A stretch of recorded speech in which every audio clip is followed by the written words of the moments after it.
staff, good morning, and all people who are following this by streaming. We've got a workshop for trees and tree management, but so I have to say, we don't have the A team, but we've got the tree team. We've got Rhonda, Ian, and Bert. They've got a presentation. We can ask questions, but it's basically about the trees we as council. So not the one of yours, of the neighbour on the other side. So it's council trees and what we're going to do, or what has to be done, or what we want to do. Ian, if you want to start, go from there. Good morning, and thank you, Mr. Chairman, councillors and staff. This presentation we'll run through is around trees and tree management here at ADC. It will cover off how we've done things, how we're doing things, and I suppose the why in terms of trees in the district. So, thanks, Bert. So we've got a way of maintaining trees historically which has been reactively, and that has been just as things happen or were identified, we went and addressed whatever the problems might have been. Since 2021 we are working towards getting to a more proactive maintenance stance, and it's one where we do have a lot of trees, and we've got to be able to suitably manage those trees in a way that keeps the tree in its best form, its best self, so it can grow into the future. And we need to be able to identify issues, problems, opportunities as we go through that process. So weather events will always create a level of reactiveness, and that's just the nature of that beast. Probably about 2 months ago we had one tree in the domain.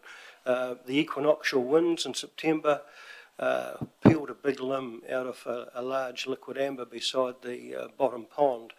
It left such a cavity in the tree that it just meant that tree had to be removed. It was in a prime position. Very unfortunate, probably a tree that was 80 plus years of age. So anyway, in those situations, we just have to take a common sense approach, and the tree was removed, but it will be replaced. So that's the other side of things. So while we strive to get to a proactive space, there will always be a reactive element to that. And in this district, wind is usually the big leveller that and it has in the past caused problems. You'll cast your minds back to September 2021 when it hooked through the Methven Cemetery, peeled out a lot of the tree line there, created a lot of challenge for the community to come to terms with, and ultimately we took the lot out, and we're now in a far better space 2 or 3 years down the track. So extractions do create opportunities, and we do work with that when it presents. Can you just go through? Kelvin, you want us to come sit here on the side? Oh, fine. You fine there? Okay, well, you can if you want to. If you've got questions, just put your hand up. Okay, thank you. All right, so what staff have embarked upon doing on our journey to proactive maintenance is we've developed and are working on developing a GIS-based platform, and it's a tool that's on our website that we can identify the species we've got and where they are, because the old story is if you can suitably manage something, you need to know what you've got and where you've got it.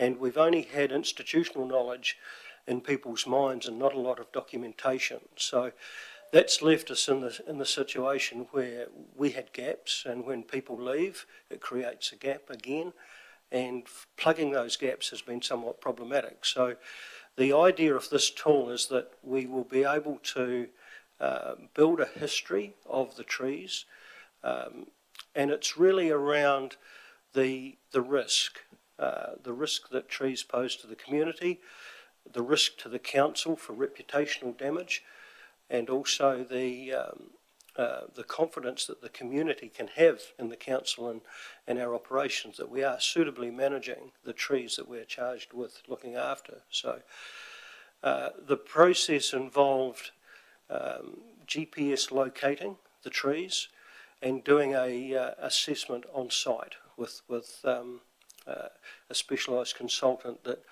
populated the in-house generated, which our IT department, we tip our hat to them and thank them for developing this app that staff can use on their phones, and we can then update any of the tree records that we've got in place and add new ones and note deletions when they occur. So what we've got on the other two screens here, we will bring up the this is the council's mapping system, and you can see there's blue dots which are the protected trees. So in our council's district plan we have protected trees. The unprotected general trees are in green, and any removals are in red. So you can see we've got quite a few trees here, and if I just zoom in on this, you will be able to see there's the Ashburton domain, just as by way of example, and there's quite a number of trees there. So district-wide to date, we have captured 4,246 street trees, 8,268 park trees. So that's also trees on cemeteries. So if we look at, actually we've probably got that one I mentioned. Right, so there is the liquid amber there. That tree in the centre of the screen there, if you can see that, that specimen is no longer there, but it's still showing on our GIS. And it will have, if we go in, the inspection reports, what it was, liquid amber. It has the relevant details, storm damage, it was removed. We have photographs of the tree as it was. So this builds the history, and it tells us what's pertinent information for managing that asset. Ian, we've got some questions. Absolutely. If you don't mind. Richard first. I'll just declare I've got a blue one up there, I think it is. Can you go back to the picture again? A blue one out at Hines. What's the difference between a protected tree? What problems or what benefits does a protected tree give? So the protected trees are protected under the district plan. So if we go out to Hines, you will no doubt see the blue dot will crop up. That one there. So these are trees that have, through district plan process, have been protected in terms of heritage. So you've got protected buildings, heritage buildings, and we've got protected trees, which are heritage trees. So these are specimens that are worthy of inclusion, or they were worthy of inclusion at the time. So there's obviously it's a Segoiadendron giganteum, or Wellingtonia address and the information about it. So I know the planning department is looking at embarking upon its update of said district plan at some point in the future. Also at some point that will include the updating of the protected tree schedule and no doubt other facets to that document as well. So at that point the council will have a conversation around setting the scene for the criteria of what that protective benchmark will be, and some trees over time, some of the protected trees that were put into the plan 10, 15 years ago, they may have suffered storm damage in the intervening years, so they may no longer be worthy of inclusion. So as part of that update and that process, we will set the benchmark of where the score shall sit for inclusion, and then all the trees will be assessed and then a rule put over the list of trees, and those that are suitably scored and appropriate will be included, obviously with their owner's consent, because these are generally, so the trees on the district plan are generally on private property. They are not in council ownership, they are in private ownership. Rob, you've got a question? Thank you. Ian, just as in the council area and council-owned trees or that are looked after by the council, over the past sort of say 5 years on average, how many trees have been removed? There's a general opinion that the council is trigger happy on a chainsaw throttle. So yeah, just wondering, do you have an average per year sort of thing? Look, through the chair, we don't collate that specifically and haven't done, but maybe Rhonda could hazard a guess as to what that could look like, but it... Often street trees that are become problematic, outgrown their sites or too old, diseased, we have been replacing, but that schedule is a bit ad hoc, and often past complaints have triggered that removal. However, if the trees were there, we like to replant with street trees. So, But I don't have a figure on it.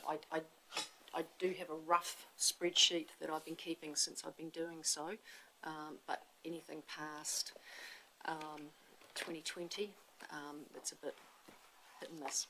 yeah, we've been, the finger's been pointed at us for some years now, and it's yeah, a bit surprising to hear there is no record of what's been taken out. And are those trees replaced like for like? Not necessarily. We now have problems with the rubbish trucks, the big massive rubbish trucks that go round, and we do have a number of residents that have concerns about those trucks, so we try and use varieties that are better suited for street trees. Yeah, I'm sorry, I'm not just talking street trees, I'm just council trees in general. Yeah, so look, generally this, as I say, where there's an extraction occurs, that's an opportunity to revisit.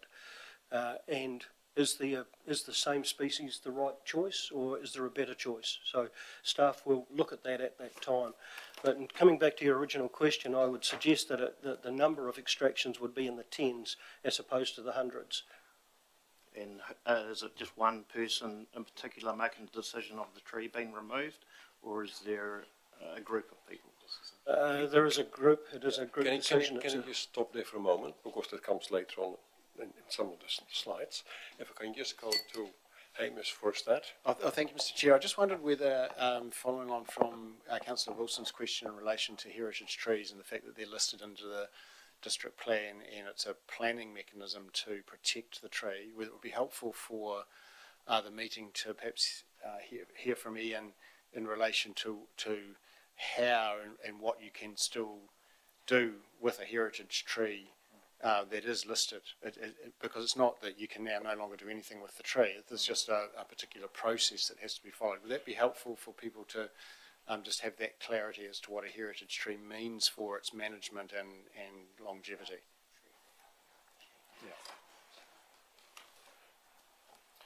Yes, Ian. Thank you. Through the chair, yes, it's a good point of clarification. So we have a number of trees, well over 100, that are protected under the district plan. The last district plan review went through and used a process called a STEM assessment, and I, for the life of me, cannot remember what STEM means, but it's basically an arboricultural assessment that assesses something like 5 or 6 different criteria, and it's age, rareness, visibility, I guess health, all of these other kind of things that get weighted into a matrix. And in the district plan, each one of the trees that ends up on the list ends up with a score. And if it reaches a certain level, then it gets listed. So that's how it gets onto the district plan, and it goes through a regulatory process, and people have the opportunity to submit and everything before it actually gets listed. In terms of what happens once a tree is listed, there is a process. As the chief executive has said, that there's the opportunity for certain works to be done, small scale works to be done. But what generally happens is that people are encouraged to contact our open spaces team in the first instance and talk about their concerns. Ian Soper will be able to explain the technical nature of it a little bit better than I can, but effectively what happens is that to start with that we review any concerns that come through. If a tree has become really badly dangerous and it's confirmed that it's really badly dangerous, then of course we're not going to stand in the way of work to be done to make it safe.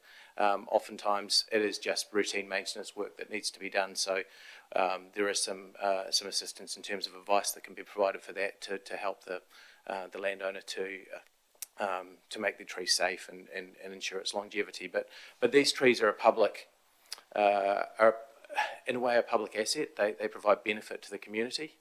So that's, I guess, part of the council's role of custodianship of these trees is to make sure that they are protected and well maintained and looked after, and also that the landowner is helped where they can as well as part of their role of custodianship. Thank you for that, Ian. Rob, can you just hold your question because it comes up later on? Okay, Chris. Liz. Thank you. This map up here, is that available online, or do people need to sort of refer back to the district plan to work out which trees are protected or not? Through the chair, the district plan trees, so the blue dot trees, are on the council's public-facing GIS.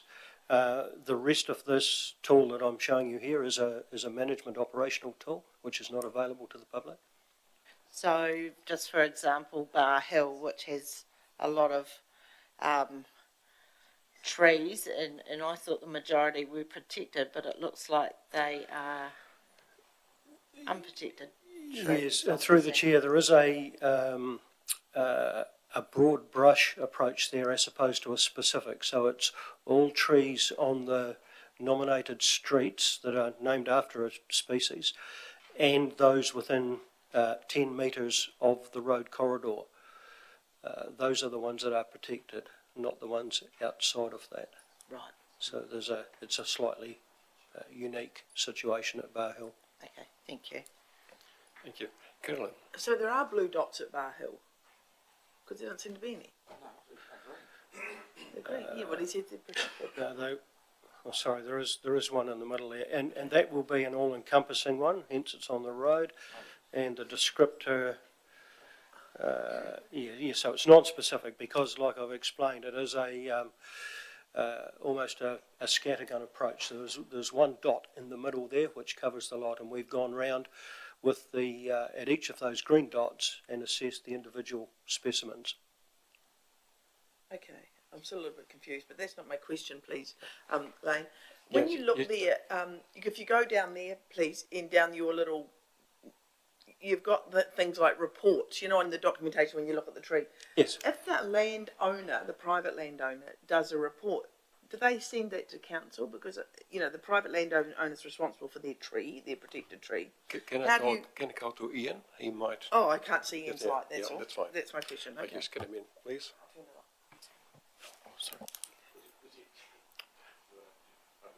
There's too many Ians. Sorry, just if I may, just to refer back to that first part of that question. Yeah, that the district plan actually talks about what it says is that all trees in the residential C zone of Bar Hill, which is the majority of that area within that wider square surrounded by the green or bounded by the green, within 10 metres of the road reserve and over 5 metres in height, are considered to be protected.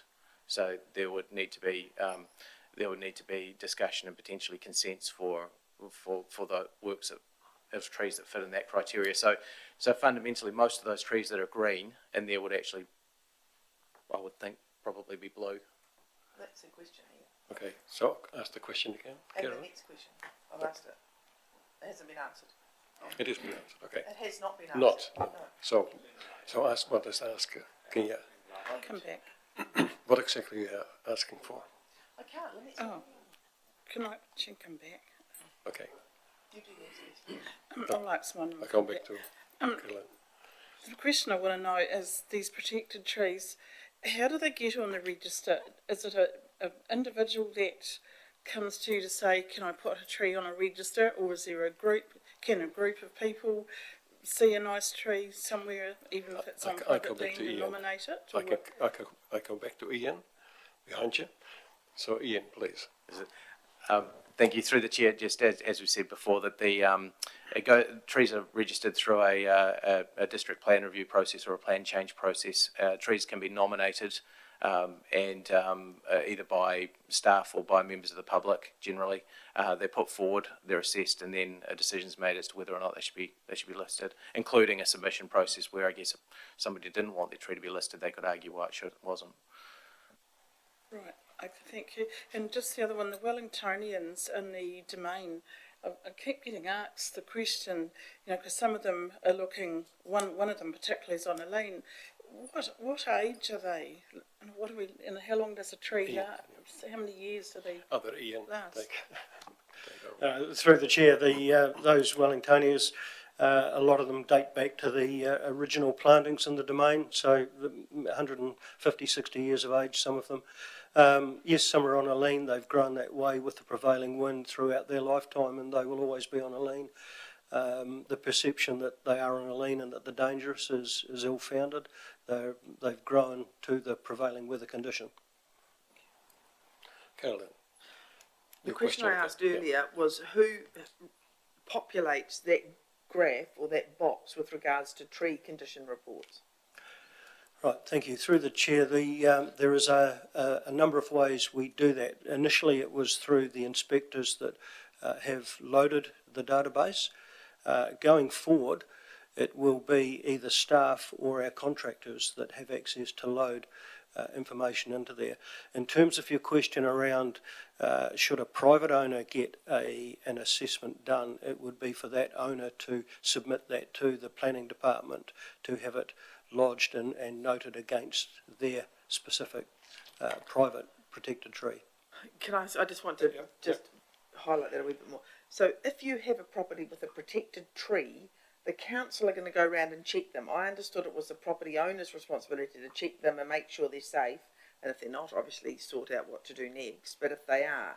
So now if you do a report and it says your tree's safe, you submit it to council and then you don't come around and inspect them. Otherwise you come around and inspect them, is that right? Through the chair, we inspect some of the trees, and some of them are ones that have had or may have had an issue in the past, so they will get an assessment or a closer look. If an owner has a suspicion of a problem, they raise that through planning department, which will come to open spaces, and we will then work through a triage process of an initial assessment and then an on-ground assessment or a climbed assessment, depending on the need. I understand all that, Ian. That wasn't my question. You said earlier you're going to go around and check them. From council are going to manage them now and check them. So are you going to go around to private properties and check the trees? Through the chair, no, not holders bowlers, no. Okay. Rob. Thank you. On the protected tree thing, Ian, is there a specific age they have to be before they, can they get that as an automatic thing on planting, perhaps? I'm sort of thinking like of the Japanese tree planted in the courtyard, the likes of the Kirsty Bentley one planted, etc. Can they get automatic status as such? I'll defer to Ian Hyde on that because I am not completely clear on that question. Through the chair, sorry, I was just trying to bring up the matrix that we'd used previously. That certainly there are. So the weighted matrix, weighted attributes matrix that's used has a higher ranking for each criteria. So, for example, if a tree was very, very old, then it may score, I don't know, hypothetically 25 points. So that would get it very, very close to the limit for being listed. Usually there'll be more than one criteria than just having it listed. But certainly if it's the only one in New Zealand, then it's going to be very, very close to to being listed on that for that reason alone. It was more on the ones that have just been planted in. Can they get automatic statuses? So through the chair, yes. I mean, it's not just their age. It's there's also like buildings. It's also the historical value, their community significance, their relevance, their amenity values. It's a variety of things that can lead to the listing.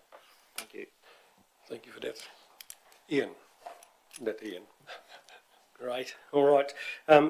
So moving on, we've got a in terms of service provision, a panel of service providers, which we've used. We went out to tender about a year and a half ago, and we've got a panel of service providers that will provide us the arboricultural services right from small tree formative pruning if need be through to close proximity electrical works if there's trees near wires and so on. So the panel that we've settled upon is 5 providers, some local and some out of town, but all being able to service this district within 1 hour was the criteria. So those service providers all have access to our app, and there is an expectation and requirement upon them that when they do work on council's trees, that they populate the app with the information of what they did, when they did it, if there was any other observations, if they climbed the tree and it was a large tree, then it's pertinent to have a look at other aspects other than what they're just there for in their primary reason. So that's how we run the contracts. We've got a couple of questions. Phil, for a start. Thank you. Lyle Gemmett from Four Seasons has spoken to Richard and I, and him and Des Kruger have some frustrations around the tree maintenance process.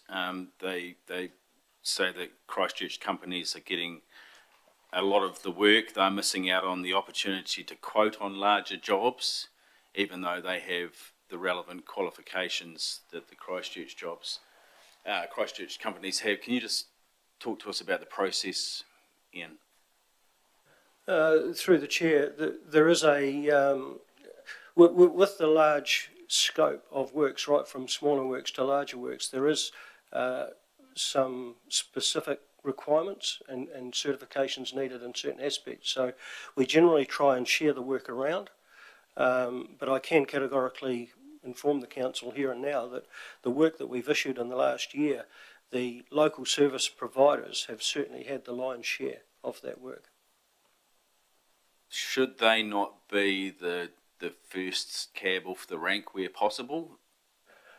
We certainly Local try to make it fair for all. We've gone through a tendered process to get the service providers. There is agreed rates with the service providers for their service, and they do quote on a lot of the jobs. But take your point from the question that did come in 2 or 3 weeks ago. We certainly have had some work that has been just issued to the local provider or an external provider, but we are working through that process to tighten that up to make sure that everything we release, unless it's emergency works, is tendered or quoted rather. They're just sharing frustrations that they are missing out on the opportunity to quote even, so, yep. Yep. Okay. Richard? I wouldn't like to hear being shared around. You should never say shared around, because we don't share the roadworks around. We take the best price on the day that we can get. So we never, just because someone's missing out, that's their tough bickies. And they're actually 1 hour and 17 to 1 hour and 13 away from this point here. So they're actually more than an hour away from Ashburton. If I can just explain. We have a panel, so we have selected appropriate contractors, and you'll find that each one will probably have a particular niche or expertise in one particular area. So it's not like we're sharing it amongst all contractors. It's a panel that have got, it's contractors who've got onto the panel that are used when their relevant skills are more appropriate to that type of job. I think that's what you're intending, you're meaning, Ian? Correct. Yeah. And normally, Phil, you noted as well, it's going out for tender. The local ones, we always use the should be. Yeah, okay. Who's first? Yeah, Russell. Yeah. Thank you. Just with this, if we're saying we think this job best suits X and we give them that job, how does that fall within our procurement policy?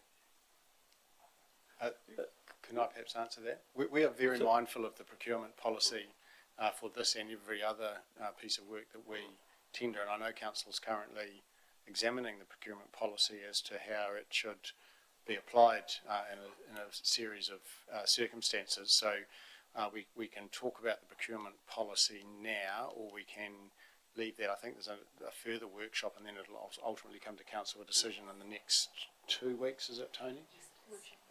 Yeah, the workshop on the 20th is coming up around that procurement, because it's a bigger question than just arborists, to be honest. Richard. Yeah, it just would be concerning if we're picking winners and losers when nowadays firms employ other firms. Like, so health and safety is an absolute classic. There's 2 or 3 major firms in Ashburton that do health and safety. So whenever you do a job, you cover that section off with the health and safety professionals. So we have to be careful that we don't say, oh, they've got can do a job better, because all these arborists are trained at the same place.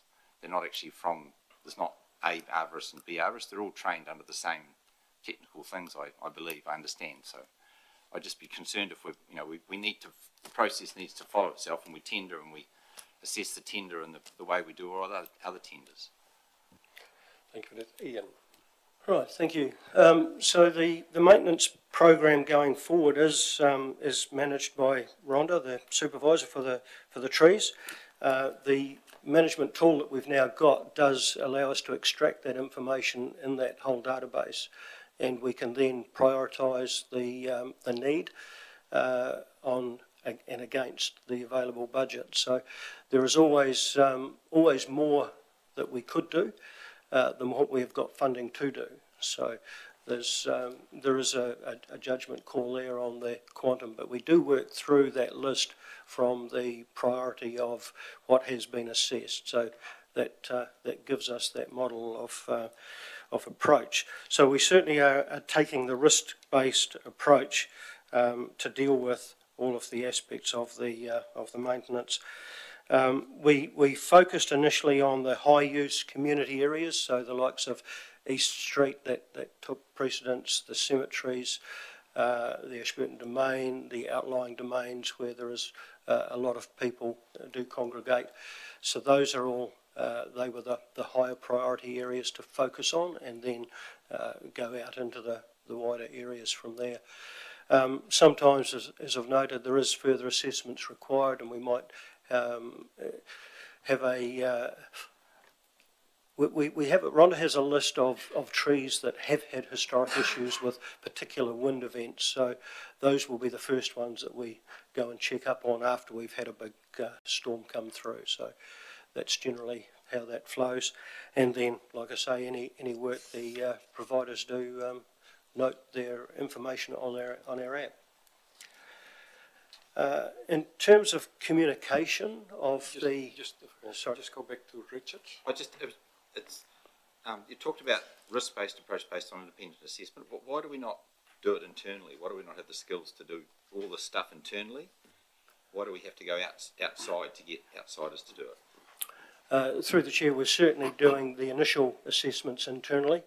That's coming from our database and from the trees that we're adding, from our observations. So in the example I gave, when Rhonda will go around and have a look after a windstorm to a few trees that she will know have historically had issues, she can note on the database what her observations are on the day, particularly also if we've had a customer service request come in that there might be a hanger in a tree, a branch might have peeled out, then that assessment can get logged, and our staff do log that. And we have 3 or 4 staff that do, certainly the supervisors and leading hands have access into the system to assess, and if it's deemed needing a greater degree of critique, then we look to get an arborist to take that next level of investigation. Because the concern is that I heard of on Oak Grove, a tree had a branch slightly damaged, and this was all process went through, and the team turned up and they put all the health and safety out, and they got the secateurs and went chop. And so the process to get to the chop cost 20 times as much as the chop did. So we just got to be careful we don't, because if you get someone to assess something, they think my job is to assess it. It cost me so many dollars to assess it, and it didn't need anything, or it did need something. We've got to be, there's got to be a bit of common sense is the word I'd use, and just do it and get on with it rather than spend a heap. Yes, you certainly make a good point about the quantum of compliance that we face. So, where are we at? So in terms of the communications, we endeavour to use print and social media through our communications department where we can. That is to communicate the pending works, particularly if it's street tree extractions, or if there's a significant renewal in the roading division, and that includes the street trees, and there's been a number of those in the last few years. So we will do direct mail drops to the residents in those areas, and we will contact them and make sure that they're suitably informed of what's going on. And in terms of the council, obviously the council briefing every 6 weeks. There is some items in there always about what's happening in the tree world, what's going on, what's happened in the past since the last report, and what is planned for the future in the coming months. We also use the Friday bulletin from time to time where that's necessary or if urgent. So a recent example of that, I think about a fortnight ago, was a Bar Hill question that went out in the briefing. Yeah, as I've noted, if we have got street tree changes, then a hand-delivered letter into the residents' letterbox is always entertained, just to make sure they're suitably informed. Yes. Thank you. I'm just thinking to the communication around the plane trees on State Highway 77 coming into Methven. So when you put the comms out, is it just these trees are being felled? Is there usually a reason given? Because I had quite a few people contact me asking me why they had been taken down, and I was unable to answer that. I think I put them on to you. But generally, do you give a reason if there's a number of trees? I mean, in that case, it was along the state highway. They'd been sort of pruned because of the top wires going across, and so they'd spread outwards and were obviously hitting buses and trucks, etc. But would you normally give a reasoning for it? Through the chair, we would normally look to give some level of guidance as to why. In that instance, we do give information to our communications department.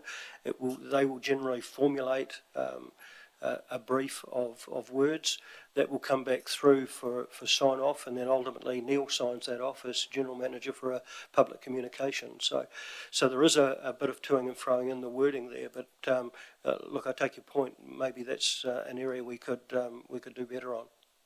And just, yes, I mean, it could even come through activity briefings. I know in the end it came through the Methven Community Board, a report in there. So yes, it worked out in the end, but it just took a few weeks. Yes, on that point, if I can ask the question as well, I came past it, in Methven yesterday. There's 4 of them are still standing there, and the rest is taken out. So up to the sign, in town, there's 4 pollarded trees standing, and the other ones are gone. Was that EA or was it council? Through the chair, it was council that took the extractions. There was an agreement with NZTA.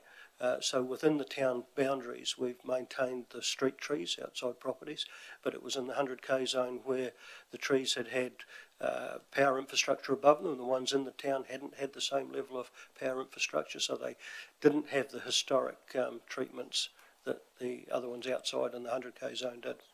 Yeah. Hamish?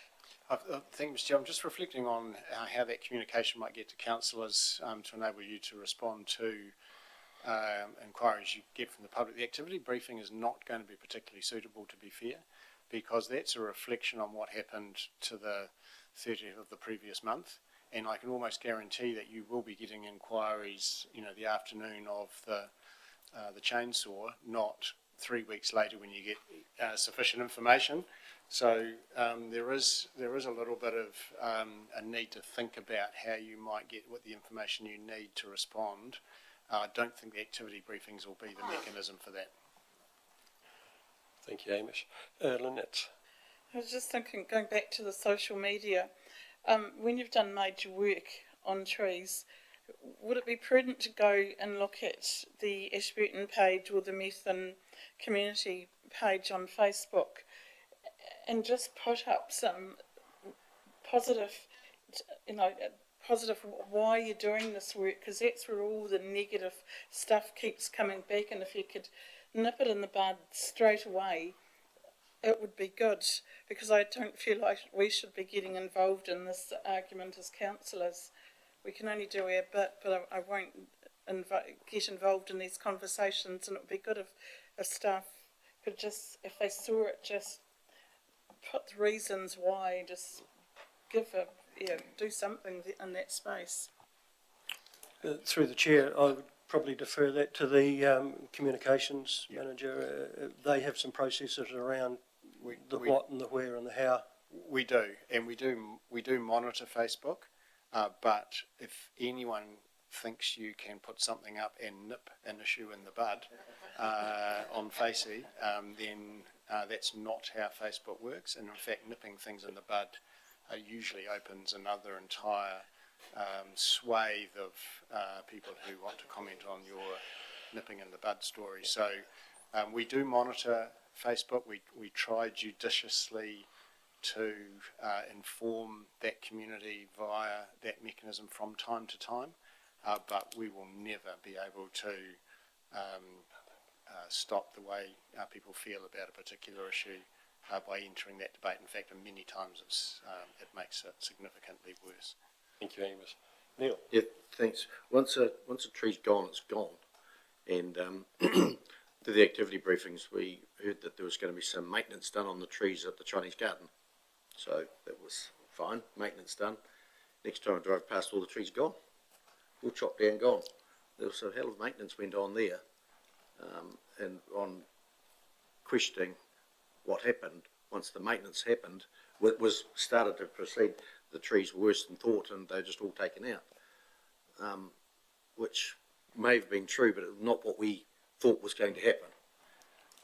If they weren't dangerous, there could have been some more communication perhaps around what was going to happen. The trees looked quite nice there. I don't know what was wrong with them, but obviously there was something, but they were just gone. The whole lot. I just got to do this Neil first. Yes, I can certainly take it on board. That is something we're going to improve on and put more messaging out regarding that, explanations behind exactly what is happening and why it's happening. That'd be good. And it's not always easy, because even in Tynwald, we looked at the trees needed then, and we went through it, and the arborist was there, and I got a call because the 2 trees we were going to keep, we had to take them out completely because we couldn't see it. We took one branch out and we could see it was completely open all the way.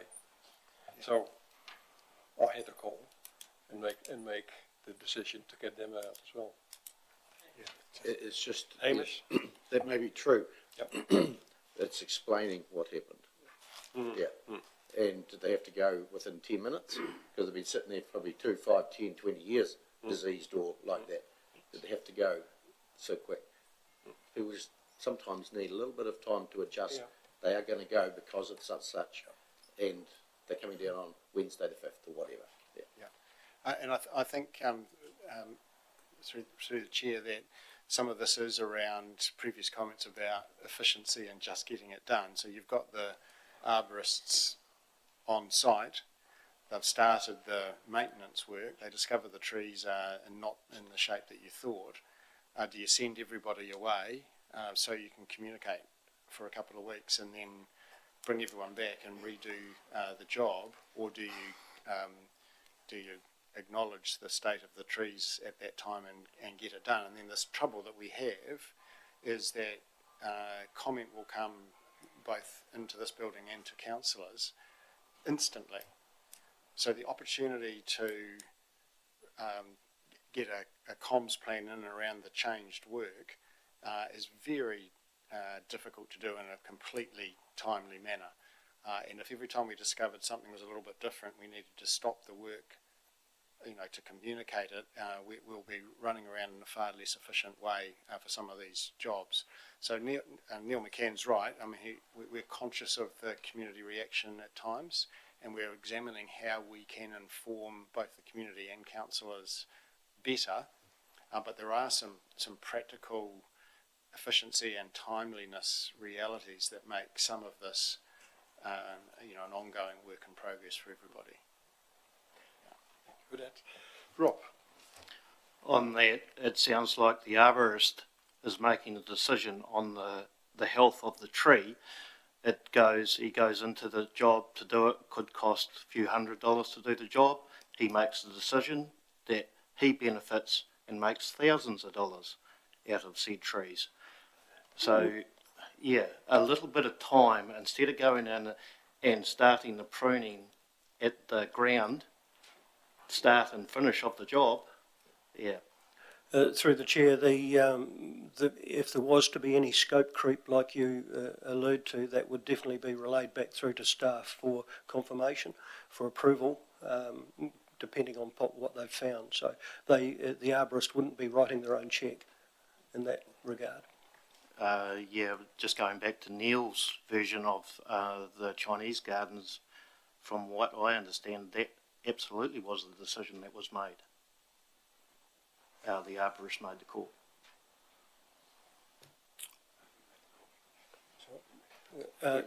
Bert's confirming we made the call. There was consultation with staff through that process. A very quick decision, Neil, with due respect. Yep. Okay.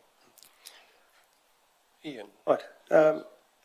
We receive on average about 180 customer service requests per annum, and they come in from all manner of people in the community. We do receive a lot of questions that we put in the pigeonhole of civil matters, so a lot of issues between neighbours. So we offer advice to the community on their courses of action and their options available to them. We certainly deal with anything if it's a council tree and an interface problem, but it's interesting the amount that we do get around neighbouring challenges in the community.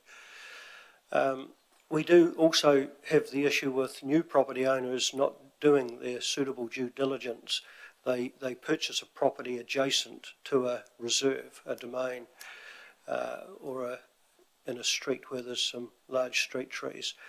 And very shortly after they've been there, they think, I can't see to the north, or I'm getting some leaves. And we get a lot of those decisions and questions around people's own personal decisions where they haven't entertained due diligence themselves. And we have to politely inform them that that's the tree and the situation existed before their ownership existed. So those are always courageous conversations to have with the community, but we do them in a polite and just way to enlighten them as to what happens. Short-term memories from winter to winter. People forget in the space of 12 months what happened last autumn, last winter, last spring. And then there's the misconception that evergreens don't shed leaves. I'm sure we've all walked through a beech forest in New Zealand and the native evergreen beeches. The forest floor is littered with discarded leaves as the tree grows. The evergreens shed through the late spring and summer period as opposed to the deciduous in autumn and winter. We also get the NIMBYism element that comes into the fold, and this is more probably in relation to street tree plantings, and that's where somebody will stand on their footpath and look up and down the street and comment how favourably they like to see the trees up and down the street, but they don't like the one in front of their house.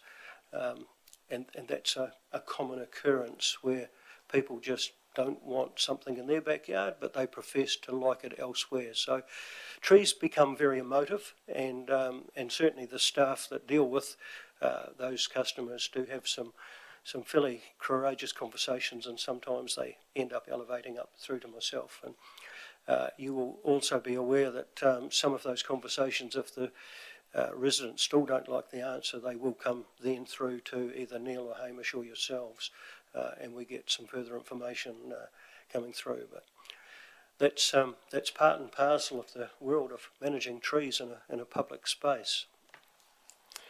Lynette? Right, we had the youth forum in here talking to us, and one of their concerns was with these frequent rainfall events, we have a lot of flooding and the drainage gets blocked, and they kind of thought, well, perhaps we could each year have a pre-winter campaign, really advertise the fact and get the neighbours out and sweeping up their leaves and putting them in piles, but not sweeping them into the drains where they start flooding. And I thought that was perhaps a good initiative, getting neighbours to work together and getting rid of these leaves. Certainly an opportunity for a communication on a positive front to go out. You said it before, the winter before. Just it comes back. But everyone is washing his car 3 or 4 times a year, so what is the problem there? You can do that. Why not picking up a couple of If you've leaves? got people in the streets doing it, it would be good communication for each other and what have you. The other thing, trees on streets, and I was walking around outside farmers, you know, when are you going to start limbing up those newly planted trees, because they're starting to branch out on the footpaths a bit in places? Through the chair, they will be being monitored, and obviously winter time is the usual time that we do look at that. So if there's anything in the way of formative pruning needed, there will be some assessment of how the trees are growing, what is their form and shape like, and we will undertake whatever is necessary. Thanks. Les? Thank you. Ian, you mentioned about some streets where people don't like the trees outside their properties, and I know along my street, nice long street, there's a lot of trees. I think I counted them one day, there's over 60, but there's a couple of properties that don't have the trees outside their place. I don't know whether they've taken them out themselves or whether you have. If they take them out themselves, does that mean that you will go and communicate with them and plant something else there, or do you just leave it as is? Through the chair, that's a good question, because we do get a number of those situations where the resident will themselves take matters into their own hands and just go and either take the tree out or drive over the tree or damage it in some way that precludes its good well-being. One of the main issues that we have is that we don't have any overarching guideline, policy, bylaw, etc., that gives the staff the teeth when they have that conversation with the resident about the avenue effect. What is the right thing to do there? So, short of not having a document to be able to slap on the table and have a resolved council direction on, we expect to have avenues in urban streets of said ilk, then we often do have to back down, and that's what historically has happened. But it would be nice to see going forward that we do have some form of a tree policy, a tree guideline, a vegetation directive, and it can take many different forms. Both of our neighbours, both Selwyn and Timaru, do have documentation that squares that away, as do a lot of others in New Zealand. We currently don't have anything like a streetscape strategy in the roading suite of documents that defines the different levels of road, be it state highway, arterial route, collector road or urban street. What the formulation of the set out of that street looks like, that's something that we have had staff discussions around the pros and cons of those sorts of guidelines. Internally, the open spaces have developed, and they're probably 90% complete, an operational guideline for developers doing new streets, just on what the configurations look like, where the street trees are to go, so on and so forth. But we don't have a document that can retrospectively give staff guidance to then set up our existing street suite of assets that we hold. So certainly a policy or a technical guideline of some form and ilk would be beneficial to this council to give not only councillors the confirmation of what we choose to do, it would give staff the clarity that they've got something that's been rubber stamped by the council, that this is our directive and we can then go and do that. And it also gives the community the confirmation that they can actually access those guidelines, understand where they live and what is permitted and what is expected in their streetscape. It's a bit like road berms and grass berms, and they become topical from time to time, particularly in spring. Neil? Yeah, thanks, Ian. You probably identified a gap there, which we probably need to fill. And Timaru has one, Ashburton, Selwyn has one, and you've attached Selwyn's, and it's quite lengthy, but it's quite detailed, which is probably a good basis to start with. I suppose I'll divert to Tony as to what's the timeline and how urgent is this required? Where would it fit in the process if we wanted one, which I think we do or should? Thank you, through the chair. So we have had many conversations around a tree policy versus a technical guideline. I think the one that's provided for you here, the Selwyn District Council one, is a really good technical guideline, and there's no reason why we couldn't look to recreate that from an Ashburton District Council perspective, and then bring that to council for adoption, and that can become the blueprint for the team to use as their basis going forward. It's probably less an S&P job, to be honest, because it's very technical in nature. So it's something we could support the team with within open spaces, but we'd expect that it probably technically sits more with them than what we can deliver. Ian, just a question. Yes. Yeah, but developers, they have to get a planting plan. That goes to council, that's getting signed off. The trees going in on the right places in the new subdivision. After 2 years it comes to council. So if the cap's there then, yep, on the plan, it shows you exactly where the trees are.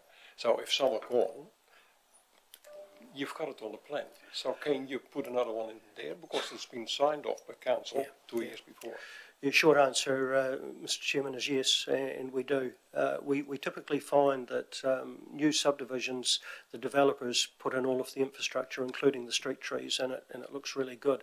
And it's good for them to be able to give that view to prospective owners of their of homes in their subdivision. What we generally find is that then you go into the sell phase and then on to the build phase, and it's through that build phase where in front of one section that's generally about 20 metres wide at the frontage in a typical urban environment, you've got a street tree in the middle of that section, and you've got a concrete mixer and 10 builders' vans, the electrician, the plumber and everybody else, and they don't have much respect for that tree sitting in front, so we often have them driven over, and we do have to have them replaced, and we require them. Bert will do audits in through the planning process, and he will often require trees to be replanted in that maintenance period. But then some subdivisions you will have sections that, one or two or three that don't sell straight away, aren't developed straight away, and once we take over then they become developed. And at that point then we have to implement that plan and go and replace whatever's been demolished or not there. And is that your cost or is that the owner? After we take over, then it's the council's cost. Lynette? Just following on from Neil's, I had a good read of the Selwyn District Council's policy, and I particularly, after biodiversity meeting the other day where they want to do all this native planting on roadsides, I had a read on their page 31 there, rural roading, and it's trees and vegetation. So you would, like if we followed their policy, we would put the vegetation in with that on the carriage road, rural road carriageways. Through the chair, that's a possibility, absolutely. That is a very lengthy document, and it does cover a lot of, and traverse a lot of different things. Probably fair to say that we wouldn't require it in its entirety, but certainly a truncated version of that document could be very beneficial for the local district. It would give clarity on a few situations which we are facing at the moment. If it was, yeah, actually good. The roading and the roading corridor, that is not on the EU, is it? That has nothing to do with open spaces? Or do you taking it? No, the road corridor manager is the roading manager, Mr. Mark Chamberlain. So all So of all these planning- assets and street trees reside on Mark's asset, which is the road corridor. So there's always a conversation internally here with us and roading as to any activity that we choose to undertake in that corridor. Thank you for that. Russell? Thank you.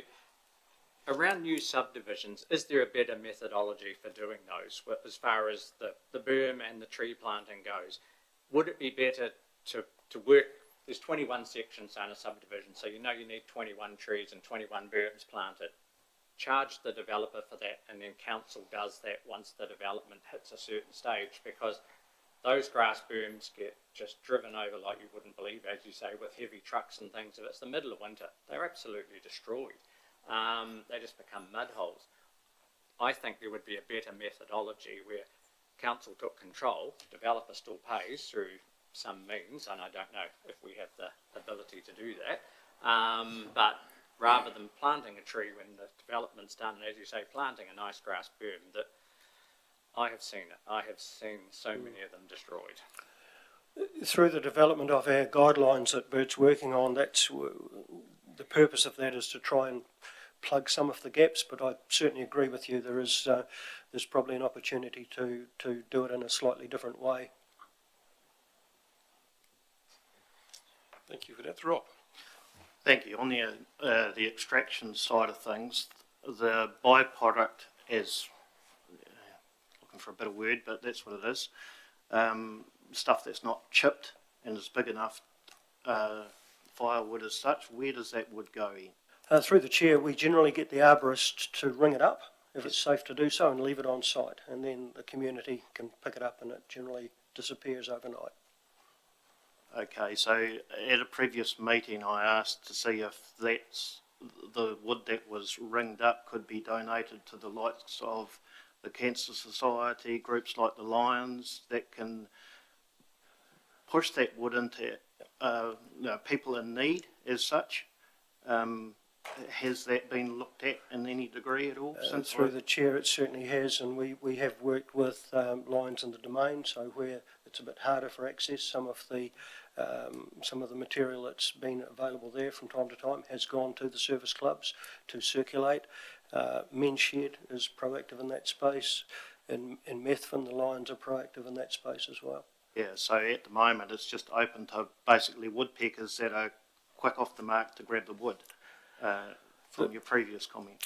Yeah, through the chair, they are community trees at the end of the day, so we do, if there's something that's usable for the community, then absolutely we make it available. And we have people in the community in need, and probably that there should be a policy, is my belief, that would be used for those situations. As far as the tree in the park, Big English tree, what happened to that wood? Through the chair, I believe the bulk of that, I saw residents picking it up through the gateway by the bottom pond. There was a lot of that ringed up and left there on site. Again, left for a week or so, and then ultimately, if it's left there and doesn't get taken, then we will clean it up prior to the stump grinding and the subsequent clean up of the site. So in my mind, that tree that would have been of significant value for the likes of wood turners and the like, why was it not pushed into that sort of area? Through the chair, we have had connection with the wood turners, and if there is specific timbers that they might be interested in, then absolutely we do connect with them as well. So the recent tree, was that offered to them? I'm not sure about that one. I can't give you that answer off the top of my head, sorry. So possibly not. Possibly not. Yeah. A lot of the trees are not really good for the guys, the woodworkers, that don't want to have it. Even an oak, and I had one as well, and they didn't want to take it because it breaks. It's not. It's good for firewood, but it's really hard to get stuff for the guys who make the toys and the bits and pieces. Richard. Just a point of clarification, Councillor Lovett brought up that at the ADBAG meeting, which is Ashburn District Biodiversity Advisory Group meeting on Monday, a paper was presented around the potential of planting on the verges of roads, and that paper was accepted by the biodiversity group and put forward, a motion was put forward to take it to council. So, and then council has the decision what it does with it, it can do anything it likes with it. So that was where that road verge stuff came from. But there was a paper presented, very well written paper actually, with good points to look at. So open mind until it comes through to council. Is that too high to farms, or is it other places? Okay. Liz. Thanks. I was just going to mention those plane trees that came down in Methven. I don't think people in Methven were aware that they could just go up and take the firewood. So I just flicked a message to Lions and the Methven Fire Brigade and said, you know, go and help yourself. And I think they both did, and I know the Fire Brigade took some and they were going to use it as a raffle to fundraise. So sometimes they're not aware, but that's okay. That's what we're here for, to get that message across. Cool. Carolyn. Can I talk about something else other than trees? Well, we're other talking than tree trees. rings, I mean. Thank you. When I read the tree condition and risk assessment report for Oak Grove, can I talk about that? Yeah. Is this the we time can to do do that? Yeah. I've read it, and I must admit I've read it previously, and I look at the pictures, and to me it looks half dead, or the south side looks half dead on the picture. The report says it still has a lot of viable tree left on the north side and on the other side, and makes recommendations how to put other stuff around it, not just grass clippings, and try and support it. Is that tree, and I'm guessing it's a protected tree under the district plan, well, I'm pretty sure it is. Is it worth salvaging when it's probably aesthetically not at its best? It's a half dead tree, and when you look at the pictures taken with the drone, it's not particularly attractive. What's the view on that? Through the chair, the purpose of appending that report was to show you the depth that is investigated when, particularly for a district plan protected tree, has some issues, and the assessment level elevates to an invasive and a climbed or an accessed intervention to see what's going on. That tree would fall into the category that I mentioned earlier of as and when the district plan goes through its update process, it would get rescaled and its criteria may or may not pass muster to be continue on as having that protected status. In the instance of that one, it certainly clarified that there's some issues there, but they're not terminal issues. But totally agree, the aesthetic element of that equation is looking somewhat woeful at the moment. Yeah, I suppose my point is, I understand the tree's there and it's listed as a protected tree, so it's important and requires this sort of oversight, but it's really not adding a lot to the landscape in some ways other than it's old or whatever it is. And also I have a different view with regards to the Walnut Ave trees on the town berm. I think are beautiful. And I think you made a comment earlier about trimming them for the rubbish trucks and stuff. I think that would be very sad. And it would be better if we trimmed the rubbish trucks or got people to move to the other side of the road. Sometimes aesthetics and nice things are more important than picking up the rubbish. Picking up rubbish is important, but make it easier by asking people to put it on the other side of the road or putting it further out on the road or using some of our road cones perhaps on occasion. We certainly did have a very large limb truck pruned over the winter down Walnut Avenue, and it was unfortunate, but a truck canopy hit the branch and peeled out a big limb from one of the large trees. So it does happen. But incidentally, just coming back to the other example of a tree with a piece of decline in it, we also have one of those in the domain, which has been in decline for several years, and we're suspecting due to a similar circumstance. So these things happen, and if they're still safe, still sound, and we have confidence in that, then we will retain them to give them the opportunity to grow through their blip in life. Okay, I remember a few years ago, Ian, I said, well, those rhodos grow that you've cut down. And I went through a walk through the domain last night, or a couple of nights ago actually, and the rhodos have grown. So I have faith in you. So you're telling me that this tree with its whole south side sort of dead is going to regrow and we're going to get big luscious green branches coming out of that front. That's our recommendation at this point. Yeah. Thank you. They're still alive. Tony? Thank you. I'd probably like to discuss also this tree at 87, Oak Grove. I read the Caldwell report, and it says, just a quote from it, in addition to their aesthetic appeal, there's now substantial evidence that gives weight to the tree's positive effect on the general well-being of people. So I look at that tree and I say, how aesthetically pleasing is this tree? Does it give me a good feel? Is it, or whatever?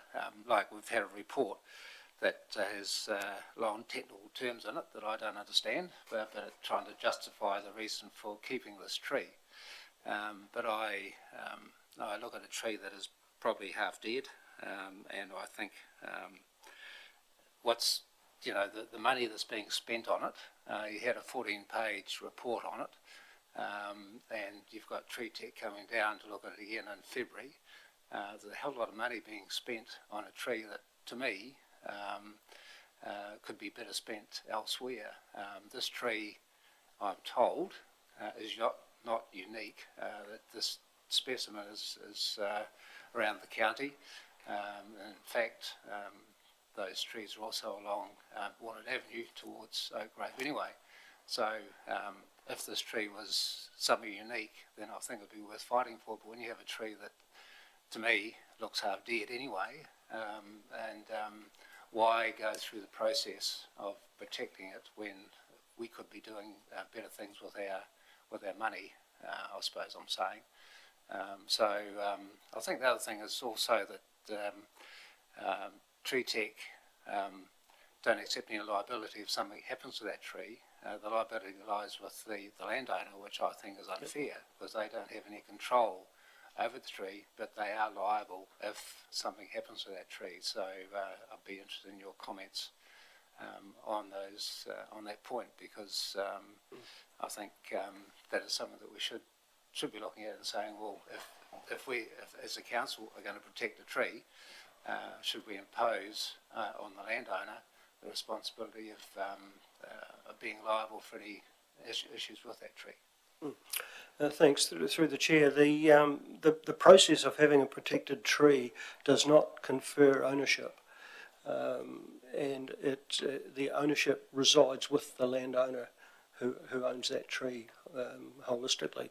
Our planning general manager might have a comment on that, just around the process of the district plan.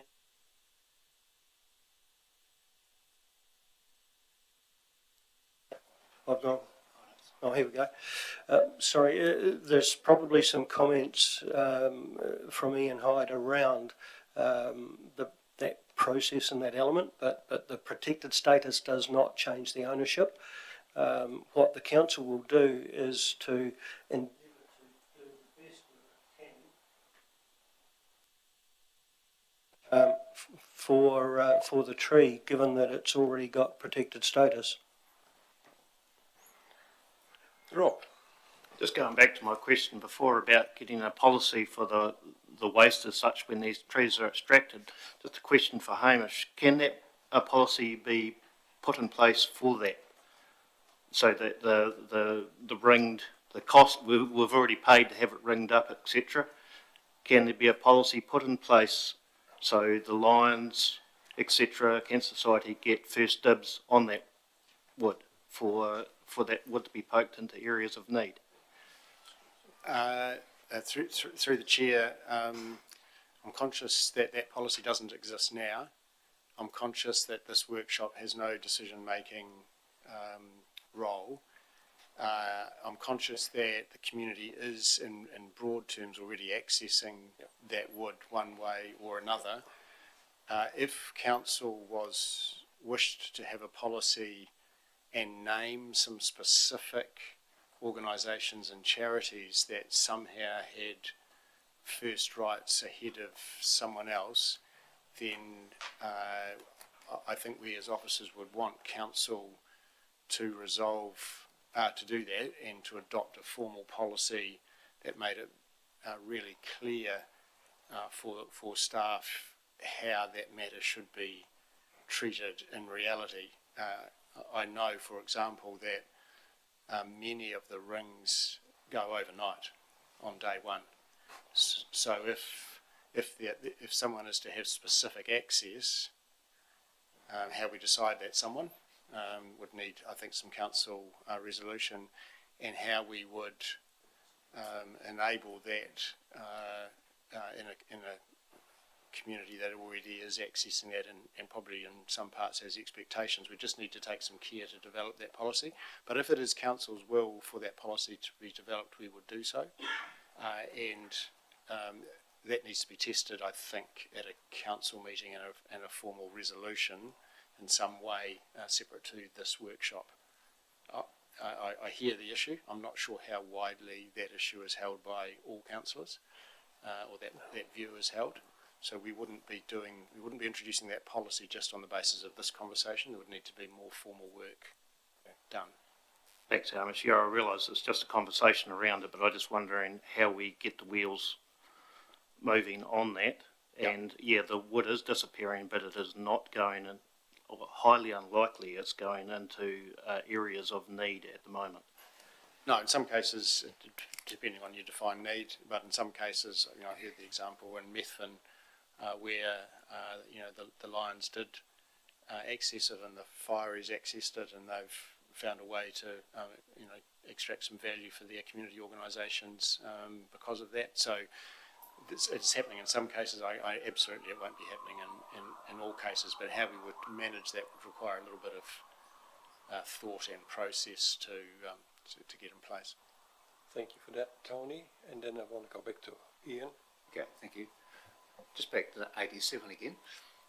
If the resident wished to go through the process of getting the protection order lifted, what is that process?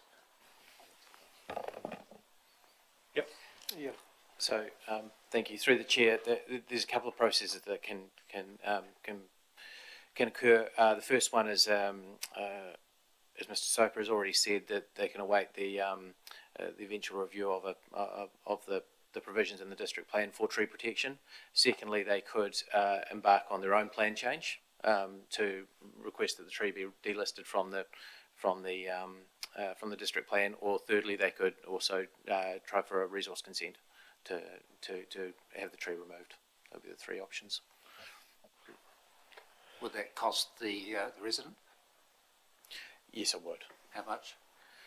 Well, it depends on the application. I mean, in circumstances where we've had a variety of applications, in circumstances where the tree's been identified as being, dangerous and wilting and not long for this world, then usually the open spaces team will support the application and it will be reasonably straightforward. However, we've had other situations where the evidence hasn't been there that the tree actually presents a hazard, or that it's in the public interest for it to be removed, and at that point, oftentimes it becomes a contested application, and it can be a long and involved process. If you buy a section, there is a tree on there, but it's yes, if you've done due diligence, it should be readily apparent. Yes. Yeah. And it's not. You can't just take it out. It's there before you buy it. Ian. Thank you. There you go. Thank you. So, look, just moving on, also in the appendices, there is a document which was provided for the council back in about 2017-18 when it was embarking on its streetscape upgrade for the CBD. There's some supporting information in that report that is a timely reminder of the values of trees and what they provide to a community. So it'll talk about it, and it does talk about the symbiotic relationships that we as people have with trees. It talks about the property values, the rateable values as they relate to the leafy green suburbs, the desirability the livability, the locations of choice that all have an effect on where people want to live and reside. And incidentally, you will all be aware of real estate agents using any lever they can if there is a property for sale that they're selling adjacent to the domain or in a very nice leafy green suburb. It is a value and a virtue that signals a good increase in a value to a streetscape or an area that has more of a concrete jungle feel to it than a green leafy suburb. There's also the climate change adaptation elements. That just goes without saying how the trees are great for cooling the planet. We've got cities now around the world and here in New Zealand that are measuring their green canopy cover in their public CBD areas. Melbourne does it.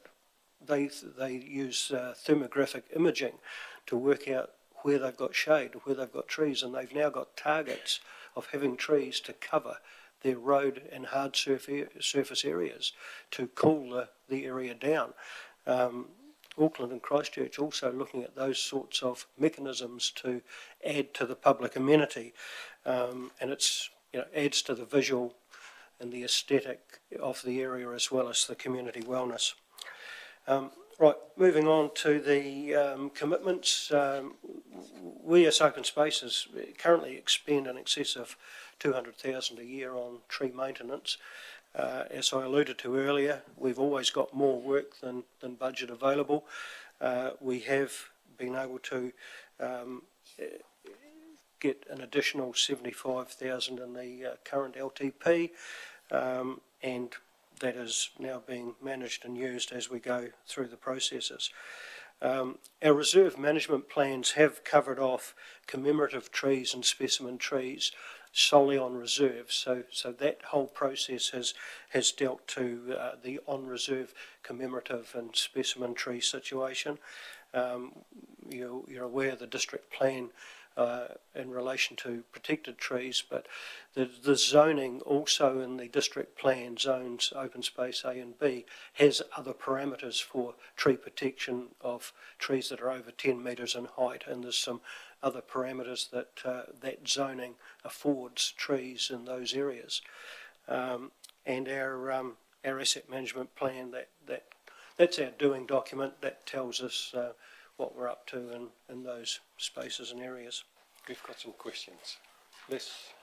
Just a quick question. With your GIS mapping, do you know how many trees we have in the district? Is there a number? No, not holistically. I think I gave you the numbers that we've assessed, which is broadly 12,500, but that is not them all.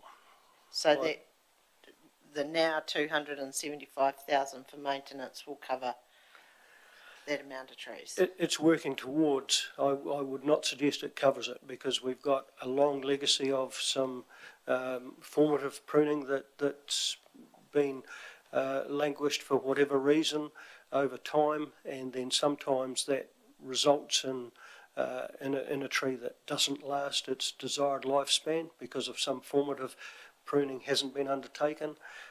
So there's, in short, no to the budget currently covering the need. Thank you, Richard. Just a comment on the 37% increase in cost of it. We have to be careful. I'm sorry to the ratepayers that I missed that in the long-term plan, because I would have stood against it because it's such a great increase that we can't do that everywhere. And the other analogy I'd use would be in the livestock world, we can keep any animal keep animals alive for as long as we like, but it costs too much. Therefore, you have to cull the odd one out. Sometimes you need to look at trees, and the old one has to be culled out because that's just the way it works. So sometimes, we're spending this money on trees that should be culled and new ones replaced. The other question I have too is, as Ian's pretty aware, the Hinds Reserve Board, controls the Hinds Reserve, and over the years it's developed it from, it was pretty poorly run, and now it's very well run, and they've done a huge amount of planting. But over the time, we've had a lot of trouble with trees one tree was a gum tree which we couldn't get rid of, and it ended going, and it took a huge amount of effort. And that ugly spectre has reared its ugly head again. We've got 3 trees. The Reserve Board want to redevelop a big area, but they've been stopped from doing it. So who has control over the Reserve Board's land? Through the chair, the reserve boards have the control of the lands that they look after in those areas. When it comes to trees on those areas, they do defer to the council open spaces for comment and discussion on that. In this instance, yes, there has been some dialogue back and forth with the reserve board, and the latest communication that I've had with the reserve board, I'm awaiting response. So the 2013 reserve management plan for the Hinds Domain had a clause in it for future development of a landscape plan for the site. To date, that hasn't been undertaken, and I've suggested that we would be happy to help and aid them in doing that, to look at what their long-term goals could look like. But just going through and initially clear felling and then going and replanting, as opposed to a staged approach of developing a landscape for the future, and then at some point in the future having a finite point for those Douglas firs to come out. Thanks for that comment. My comment would be from the Reserve Board is that Reserve Boards don't have very big budgets. Most of it's done for free and done by the community. Landscape plans it was actually one of the biggest. It would be one of the biggest costs to that Reserve Board for the year in their budget, and they've actually gone dog is the word now, because they feel they've been rough roaded over. So I think we've got to be careful that we don't use our power to crush things, and be careful, because it's the outcome for the community and the environment is worse, I would have said. Thank you, Richard. And in terms of your first question there, Councillor, the age of a lot of trees, in doing the assessments, we actually added a new category which was over mature in the arboricultural world. So that does, for a number of our trees, fall into that category. And yes, you're right, there is a time when you look at them and you think, we've got 43 of these species on this site. Do we sacrifice several and look to do another development for the next 100 years? So those conversations do occur internally amongst staff. Russell. Thank you. Now that we've taken over control of Lakewood, I assume out there you've inherited another suite of trees, shall we say, that you have to maintain? Through the chair, that is absolutely correct. So when they were planted, was there consultation with open space? Because what I'm trying to say is, are they the right tree in the right place? Because I think some of them were just like donated and they got put in the ground and maybe the wrong tree in the wrong place. And is that sort of assessment going to be done at Lakewood? Through the chair, look, the installation of those trees was certainly before my time here. Again, Rhonda might have no recollection of having input into the street trees. Bert's confirming we did have some input into the designs there and the species choice. So yes, but on those larger expansive grassed areas, I'd suggest no. And there is a lot of plaques there, so I do know a lot of them were donated, hence the plaque at the base, and it was a community effort to get those areas greened up. And just one other quick question, the 275,000 on tree maintenance, how much of that would be in-house work and how much of it would be tendered out? Through the chair, the majority of that would be tendered out. Thank you. Okay, open space, A and B, what is that? What is the difference? Ooh, that's a zoning question. I'll defer to Mr. Hyde. Thank you very much. Through the chair, yeah, zoning open space A and B, I guess you'd call it that open space A is the higher quality open space. It's the premier space. It's things like the Ashburton Domain, and it has higher restrictions on what can be done on there. So, for example, the only structures that are allowed are playground equipment, whereas open space B is a little bit more flexible in terms of what you can do. Thank you for that, Ian. Thank you. So getting to the tail end now, we've got just the supporting information which we've really talked about. That's appendix and it's on Stella there for your information. And at this point, happy to take any other questions if there is any. Councillors, your chair. All been done. Oh, sorry, Kelvin. Mr. Chairman, just through you, there's always been a disconnect between a protected tree and an owner or an area around that owner's tree that example, there was one down Belt Road, a bloody big, I think it was a ponderosa or something years ago. Yeah, no, it's gone. Yep. It's gone. But it was a good tree in its day, but it's just in the wrong place. And I've been sitting here thinking, you know, a lot of those protected trees on private land are actually past their time because time has overtaken, development has overtaken where they were planted.